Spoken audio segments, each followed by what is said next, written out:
Uma perguntinha, então. Como você acha que o médico pode melhorar a experiência do paciente na clínica? Assim? Legal. Dicas, vai. Vamos lá. A primeira coisa é o seguinte, eu sei que isso é difícil falar para médico, mas pelo amor de Deus, cuidado com o horário. Tá? Eu já passei por uma situação dessa, né? Eu tenho um convênio, mas eu quis marcar uma consulta particular com o médico. Cara, eu cheguei lá depois de 1 hora esperando do meu horário. Eu tinha pago a consulta antes, eu fui lá pedir meu dinheiro de volta e fui embora. É mesmo? Eu não quis, porque eu achei aquilo um absurdo. Aí você fala assim, Ale, mas se a consulta do cara fosse muito boa, cara, eu não quis esperar para ver. É lógico. Né? Então, às vezes, é claro que a sua consulta pode ser incrível, mas às vezes o atraso é algo muito complicado. Eu sei que o médico vive situações que ele não controla, mas, cara, às vezes uma ligação da secretária para falar, olha, o doutor ele vai atrasar, acontecer alguma coisa e tal, tá tudo certo, a gente senta lá e espera. O problema é quando você fica esperando 1 hora, você vai atender o médico e o médico não te dá nenhuma desculpa, parece que é uma obrigação, né? Você ter ficado aguardando ele ali. Foi engraçado outro dia, né? Aliás, que teve uma situação na clínica que eu lembro que eu marquei umas 3 horas, para as 3 horas, uma paciente que ia demorar bastante para eu fazer, né? Tipo, o procedimento. E aí, na verdade, eu cheguei lá às 3 e eu fiquei esperando, falei, ué, cadê?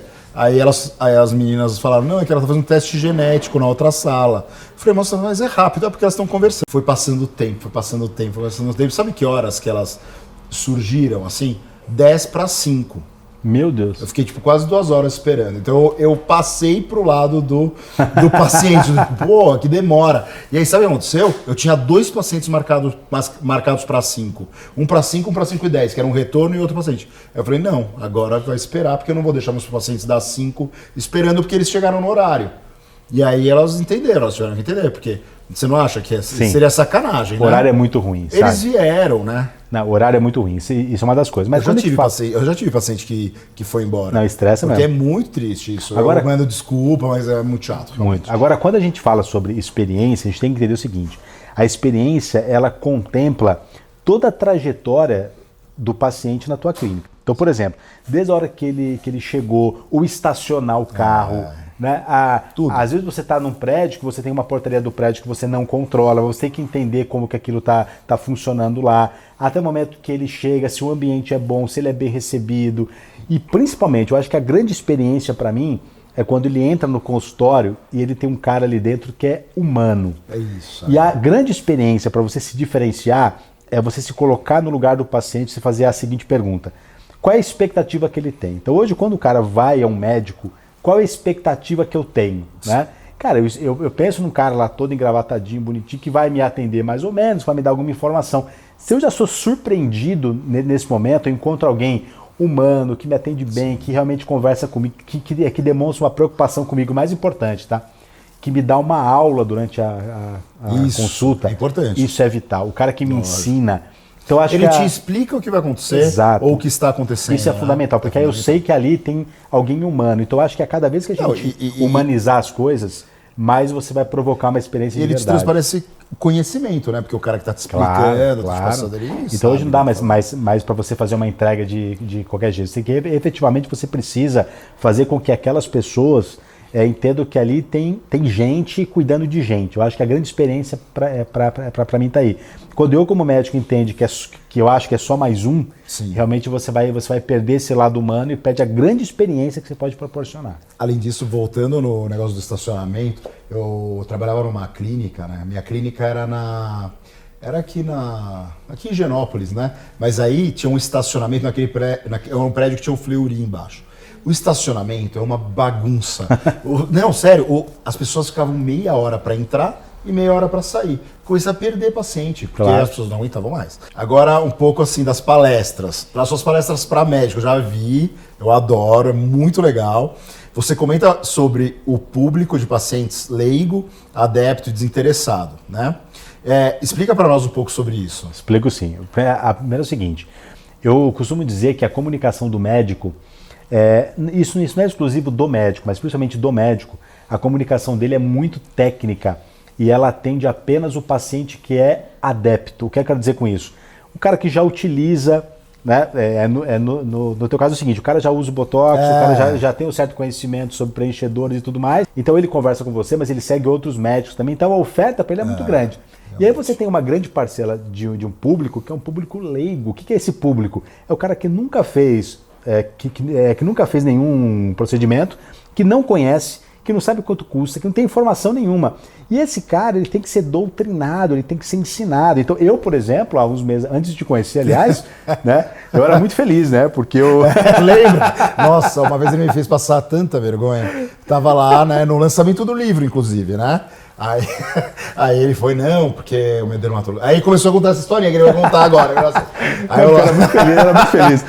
E aí eu era feliz porque eu não sabia que eu precisava, né? Até que um dia eu me comuniquei contigo e você mostrou que eu precisava. Aí você chega lá no... É melhor não saber, às vezes. É melhor não saber, a ignorância é uma bênção. É uma bênção. Aí você chega em frente ao espelho e você olha e fala, cara, que ruga que é essa que eu não tinha até ontem, né? Porque você não sabia que precisava. Então, esse leigo, quando ele começa... Aí quando você começou a mostrar para mim as possibilidades, eu falei, cara, é bom isso, faz bem e tudo mais. Então, o leigo, ele é um cara que ele não vê o menor sentido nisso. Mas quando você começa a ensinar para ele...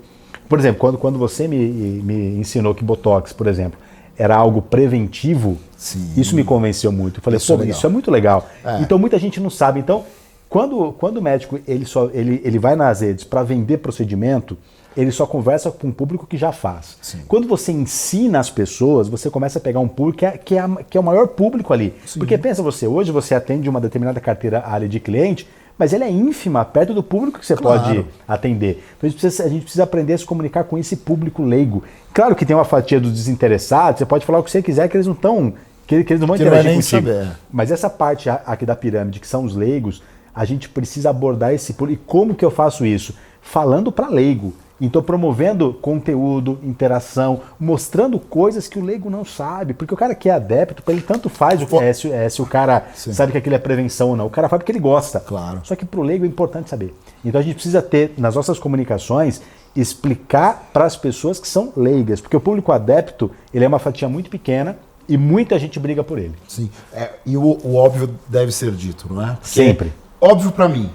Para o outro não, óbvio para o outro e para mim não. Às vezes. Sim. Então, assim, precisa ser dito, né? Precisa explicar. Realmente, eu concordo 100%. Agora, uma coisa polêmica, né? Sim. Com as limitações do CRM, né? Como que o médico pode se diferenciar no ambiente digital? Porque a gente toma cuidado no canal, toma cuidado na rede social, né? E tem que cuidar. Eu acho que principalmente cuidado com marcas, essas coisas que o CRM realmente pega muito forte. Sim. Mas não existe nenhum impedimento do CRM para que o médico divulgue conhecimento. Exato. Aliás, essa é uma das premissas médicas, né? Sim. A gente precisa usar o conhecimento que vocês têm para informar a sociedade e a população. Então, e aí para mim esse é o grande negócio. Eu acho que até qualquer pessoa vender em rede social é muito difícil. Né? Se você tem uma loja de varejo, venda em rede social, porque você está lá para isso. Agora, todo profissional que presta um serviço, ele não tem que vender, ele tem que informar. Ele tem que. Hoje, eu nas minhas redes sociais, você não vai ver nenhum post meu lá, por exemplo, vendendo palestra. Eu não faço isso, porque ninguém compra uma palestra porque tem um post meu vendendo palestra. Claro. O cara compra a palestra por quê? Porque ele enxerga todo o conhecimento que eu transmito e uma hora ele bateu um olho no vídeo e fala assim, opa, isso aqui eu queria que os meus funcionários ouvissem. Ele vê um laço. Aí ele me contrata. Exato. Então, quanto mais conteúdo você, médico, postar, mais as pessoas te seguem. Não há nenhum impedimento pelo CRM para que você poste o conteúdo. Então, o médico tem que sim usar conteúdo, ele tem que gravar vídeo. O que outro dia me falaram é que não pode... promessa de resultado, né? Que seria uma coisa irreal, né? Assim. Não, e eu acho que nem deve. Eu acho que nem deve. Até porque é o seguinte, hoje as pessoas estão tão cansadas de promessas vazias que quando eu vejo alguém que promete algo, eu posso ver um antes e depois maravilhoso lá. Sim. Mas eu olho aquilo, a primeira coisa que me traz não é eu quero isso. A primeira coisa que eu penso é isso não é verdade. Entendi. Então já depois contra você. Então não precisa disso, cara. Eu falo para os médicos, mas antes e depois, eu falo, não precisa disso. Sim. Antes e depois não precisa. O que você precisa é promova conhecimento para as pessoas, mostre aquilo que você faz, mostre o quanto a pessoa pode ter resultado com aquilo, mas não prometa aquilo que você não pode. E outra, não precisa. As pessoas vão te seguir hoje nas redes sociais pela relevância que você traz para elas e não pelo resultado que você promete. Então o conteúdo é livre, você pode usar, faça isso com muita credibilidade, que isso vai te gerar uma reputação muito forte. Estamos seguindo isso, né, Maria? Estamos. Hoje nós temos um ambiente com uma democratização da informação muito forte, certo? Quais os riscos de inverdades no universo da medicina? A primeira coisa que a gente precisa entender é o seguinte: na era da informação, onde todo mundo tem acesso a toda informação, as pessoas hoje elas estão muito confusas. Então, quando você tem um acúmulo de informação muito forte, a gente vive a informação, né? A informação ela está de todo lado e mesmo você não querendo uma determinada informação, você tem. Sim. Então, isso gera, na maioria das pessoas, uma certa confusão. Então, hoje, por exemplo, tá? Eu vou usar você vai num nutricionista hoje, cara. Você vai em ele vai te falar uma coisa sobre alguma dieta. Certo. Você vai em outro, ele te fala outra coisa. Aí você segue o nutricionista numa rede social, ele fala que você não pode comer pão. Aí você vai no outro, ele fala, não, tem que comer pão. Então, hoje isso está causando... parece que tudo não pode. Exato, né? Mas hoje é o seguinte, hoje está causando uma confusão tão grande que as pessoas não sabem, isso em qualquer área, as pessoas não sabem o que é verdade e o que é mentira. E é por isso que você hoje, médico, você tem que defender a sua bandeira muito forte sem ir para os atalhos da falsa informação. Sim. Então, o que eu tenho visto hoje, que para mim é um grande perigo, é muita gente indo para as redes sociais para querer lacrar, sabe? Então o cara vai lá, então tá todo mundo falando o seguinte, ó, pão não pode. Aí o cara fala assim, opa, tem uma brecha aqui para eu falar que pão pode. Exato. Aí o cara vai lá e começa a defender pão, né? Então isso é muito sem ruim. Embasamento. Sem embasamento nenhum. Por quê? Porque dá like, dá uma certa discussão, o cara acha que isso é bom. Mas isso é um perigo. Então você é o seguinte, você tem uma bandeira para defender, defenda essa bandeira e não abra mão dela. Gente, tem tanta coisa engraçada que depois, né, hoje em dia eu assisto praticamente YouTube quando eu quero informação mesmo. E quando eu vou no YouTube tem tanta chamada, às vezes, que nem você está falando, sem embasamento nenhum. E o pior é que quando você entra no vídeo, você assiste aquele vídeo e ele não te entrega o que ele deu chamada. Não, é só promessa. É só promessa.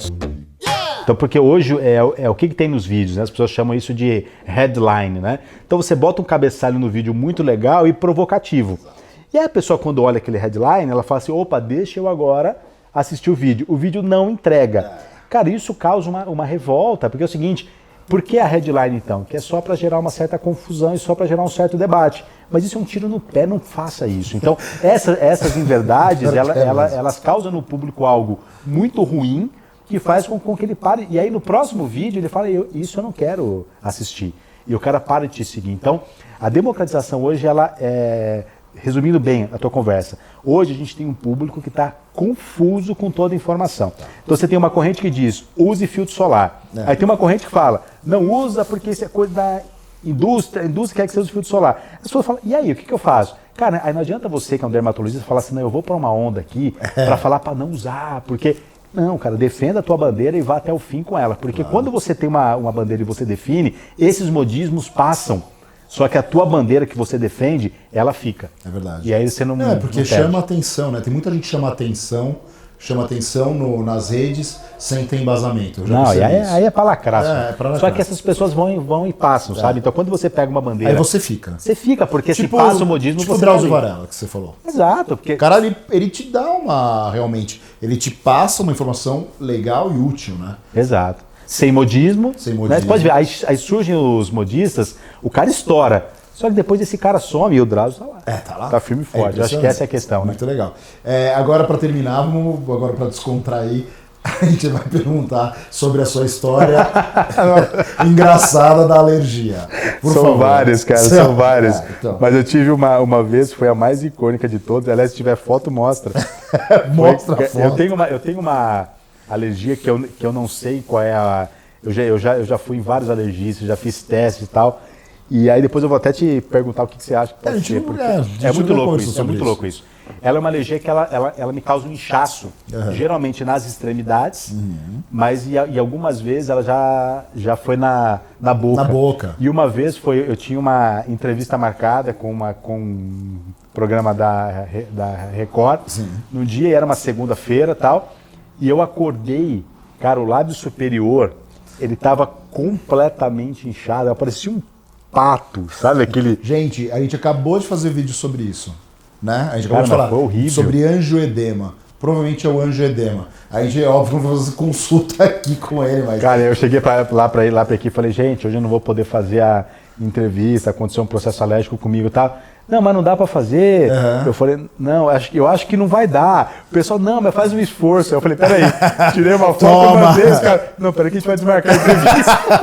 Acho que você convenceu, né? Você precisava convencer, Mandaram né? o pessoal da Record e falaram, não é melhor desmarcar. Vamos marcar outro dia. É demais. É uma coisa, é um inchaço. E às vezes é na mão, não consigo fechar a mão. Nossa, é ruim, né? No E dedo. já me pegou em entrevista em véspera de palestra. Só que quando saber é qual que é o véspera de gatilho. palestra, eu tive que fazer a palestra mesmo inchado. Não Ficou, teve jeito. né? Teve, Ficou né? inchado, eu tive um saco para um lado só. As pessoas percebem e falam alguma coisa? Ah, percebe, Ah, né? mas, meu. Só que aí eu brinco logo no início. Você já fala, já avisa, Então o cara né? fica me olhando e fala, o que aconteceu com esse cara? Uma picada de marimbondo, que é muito ruim, cara. E eu não sei de onde vem.